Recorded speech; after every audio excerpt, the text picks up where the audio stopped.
दोस्तों आज के वीडियो में हम ब्याज निकालना सीखेंगे। ठीक है ना। देखिए क्वेश्चन आपका क्या कहता है, 1600 रुपया का 5% की दर से 7 महीने का ब्याज क्या होगा। ठीक है ना।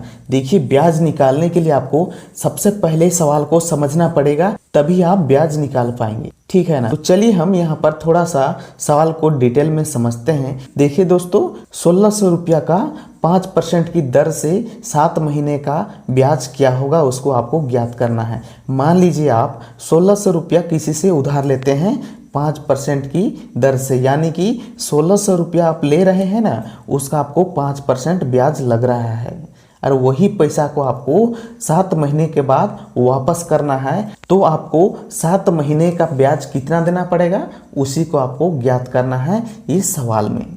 ठीक है, क्वेश्चन आपको समझ में आ गया। अब चलिए हम इसका ब्याज ज्ञात करते हैं। देखिए दोस्तों यहाँ पर राशि हमारा कितना है, राशि 1600 रुपया है। ठीक है ना, 1600 रुपया। और दर देखिए 5% की दर से हमें पैसा मिला है और समय यहाँ पर कितना हो जाएगा, समय बराबर 7 महीना। ठीक है ना, 7 महीना हो जाएगा यहाँ पर समय। और आपको यहाँ पर क्या निकालना है, ब्याज ज्ञात करना है। ठीक है ना, ब्याज निकालना है तो इसका सिंपल सा फॉर्मूला होता है मूलधन गुणा समय गुणा दर बटे में 100। ठीक है ना, यही सूत्र है ब्याज ज्ञात करने का। देखिए मूलधन यानी कि यही राशि को ही हम मूलधन कहेंगे। ठीक है ना, और समय हमारा देखिए 7 महीना है और दर 5% की दर से हमें पैसा मिला है। तो यहाँ पर सिंपल ये सभी को फॉर्मूला में लगा दीजिए, आपका ब्याज निकल कर आ जाएगा। देखिए दोस्तों मूलधन हमारा क्या हो जाएगा, 1600 रुपया। यहाँ पर जो भी राशि दिया हुआ रहेगा ना वही आपका मूलधन हो जाता है। तो यहाँ पर मूलधन हमारा 1600 है। 1600 को हम यहाँ पर लिख देंगे। आगे देखिए यहाँ गुणा का चिन्ह है तो आपको गुणा का चिन्ह लगा देना है। अब देखिए समय आपका कितना है, 7 महीना है। ठीक है ना, 7 महीना के लिए हमें पैसा मिला है तो यहाँ पर हम 7 को लिख देंगे, आगे गुणा का चिन्ह लगाएंगे। और दर देखिए यहाँ पर 5% की दर से हमें पैसा मिला है तो हम क्या करेंगे, 5 को यहाँ पर लगा देंगे। अब देखिए दोस्तों हमें नीचे 100 को यहाँ पर उतार देना है। यहाँ देखिए 2 जीरो से 2 जीरो को हम काट देंगे। अब ये सभी को आप गुणा कर लीजिए, आपका आंसर निकल कर आ जाएगा। देखिए दोस्तों 16 गुणा में 7 पचे 35 कर देंगे।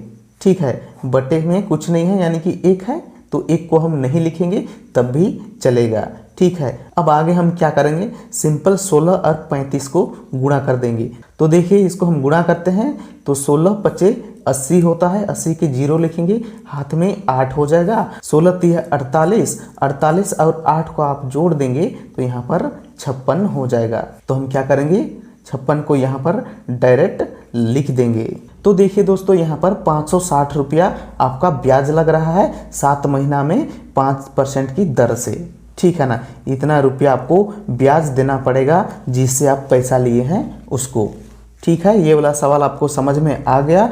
और एक सवाल चलिए हम देखते हैं और वहाँ भी अच्छे से ब्याज निकालना सीखते हैं। देखिए दोस्तों दूसरा वाला सवाल क्या कहता है, रोहन ने 2400 रुपये दिए राम को 5% मासिक ब्याज की दर पर। ठीक है ना, तो 5 महीने के लिए ब्याज निकाले। तो ये वाला सवाल में भी सबसे पहले सवाल को समझिए। रोहन ने 2400 रुपया देता है राम को 5% मासिक ब्याज की दर पर। ठीक है ना, तो आपको क्या करना है यहाँ पर, तो 5 महीना के लिए कितना ब्याज होगा ना उसी को ज्ञात करना है। ठीक है ना, रोहन ने राम को दिया है 2400 रुपया 5% की दर से, तो आपको क्या करना है, 5 महीने के लिए इसका ब्याज ज्ञात करना है। ठीक है ना, तो यहाँ भी आपको कुछ नहीं करना है फ्रेंड्स। देखिए सवाल में कुल राशि कितना है, कुल राशि यहाँ पर 2400 रुपया है, 2400। ठीक है ना, 2400 रुपया। और समय देखिए, और समय कितना लग रहा है, देखिए 5 महीने के लिए आपको ब्याज ज्ञात करना है तो यही 5 महीना है इसका समय हो जाएगा। ठीक है ना, 5 महीना हो जाएगा इसका समय। ठीक है ना, और दर कितना है, दर देखिए 5% की दर से रोहन ने राम को पैसा दिया है तो यही 5% ही इसका दर हो जाएगा। ठीक है ना, 5% इसका दर लग रहा है। तो यहाँ पर क्या करना है दोस्तों, यहाँ पर भी ब्याज ही ज्ञात करना है। तो ब्याज का सूत्र क्या होता है आपको मालूम होगा। देखिए मूलधन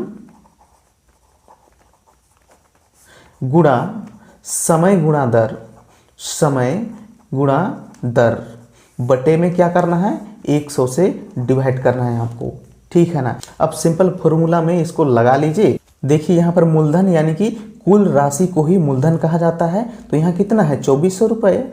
2400 को यहाँ पर आप लिख लीजिए, आगे क्या है गुणा का चिन्ह है, और समय देखिए यहाँ पर समय कितना लग रहा है 5 महीना है समय, तो 5 को आप यहाँ पर लिख लीजिए। आगे क्या है दर, दर भी देखिए 5 ही है, तो 5 को आप यहाँ पर गुणा कर लीजिए, बटे में 100 लिख दीजिए।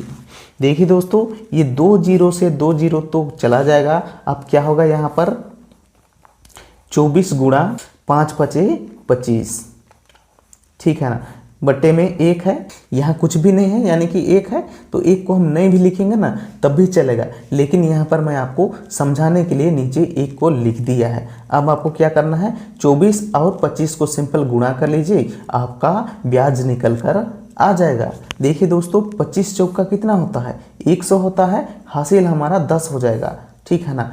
25 दूनी 50 और 10 को अब जोड़ देंगे तो यहाँ पर कितना हो जाएगा 60 हो जाएगा। तो देखिए 600 रुपया इसका ब्याज निकल कर आ गया, यही इसका आंसर हो जाएगा। तो देखिए दोस्तों राम को 5% की दर से 5 महीने के लिए रोहन को 600 रुपया ब्याज देना पड़ेगा, ठीक है ना। राम ने 2400 रुपया रोहन से लिया था और 5 महीने के लिए उसको ब्याज तो देना था, ठीक है ना।